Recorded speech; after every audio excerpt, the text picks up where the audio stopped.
جہاں کہیں بھی کوئی حادثہ ہوتا ہے، کوئی مصیبت آتی ہے، زلزلہ آتا ہے، دھرتی کمپ ہوتا ہے، تو اس میں بہت سارے ایسے واقعات رونما ہوتے ہیں جو ہماری عبرت کے لیے کافی ہوتے ہیں، ہمارے دل کو جھنجھوڑ کر کے رکھ دیتے ہیں، ہمارے ایمان کو تازہ کر دیتے ہیں اور ہمارے دل کو روحانیت مل جاتی ہے۔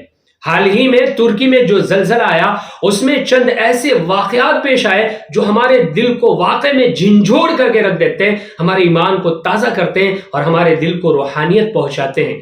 آپ اگر غور سے سنیں گے تو آپ کا ایمان بھی ضرور تازہ ہوگا اور آپ کا دل دہل جائے گا کہ ایسے لوگ بھی دنیا میں موجود ہیں۔ ایک واقعہ تو اس میں یہ پیش آیا، آپ نے ویڈیوز میں دیکھا ہوگا، ایک بچہ، اس کا آدھا بدن زمین پہ گرا ہوا ہے اور آدھا بدن دیوار پہ لٹکا ہوا ہے۔ ہم ویڈیو دکھا رہے ہیں، ویڈیو کو ہم نے بلر کیا ہے، آواز آپ سن سکتے ہیں، یوٹیوب کی پالیسی کی وجہ سے بلر کیا ہے، آپ آواز سنیے۔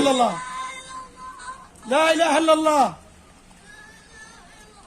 اللہ اکبر۔ ایک باپ اپنے بیٹے کو کلمہ تلقین کر رہا ہے اور بیٹا ایسی حالت میں کہ آدھا بدن اس کا دیوار پر لٹکا ہوا ہے، کلمہ اپنی زبان سے ادا کر رہا ہے، کلمہ طیبہ اور کلمہ شہادت ادا کر رہا ہے۔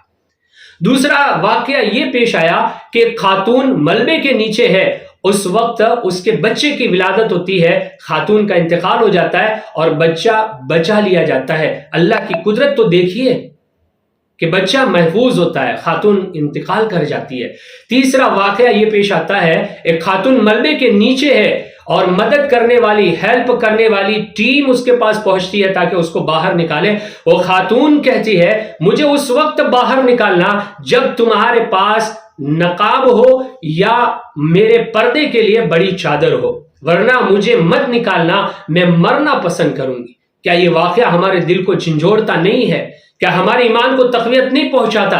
کیا ہمارے دل کو روحانیت نہیں ملتی کہ ایک خاتون ملبے میں دبی ہوئی ہے، اس وقت بھی اسے اپنے پردے کا احساس ہے؟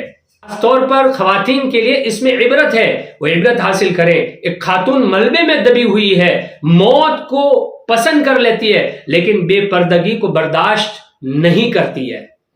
چوتھا واقعہ یہ پیش آیا کہ ترکی کے صدر رجب طیب اردوغان نے اعلان کیا اور لوگوں کو ہمت دلائی کہ جو کچھ بھی ہوا یہ اللہ کی مشیت تھی اور اس میں جو چلا گیا وہ تو ہم واپس نہیں لا سکتے ہیں، لیکن کسی کا گھر ٹوٹا ہے تو ہم 1 روپیہ خرچ کیے بغیر اس کو گھر بنا کر کے دیں گے، اور کسی کا ایک درخت بھی ٹوٹا اور ختم ہوا ہے، ہم اس کے بدلے 10 درخت لگا کر کے دیں گے۔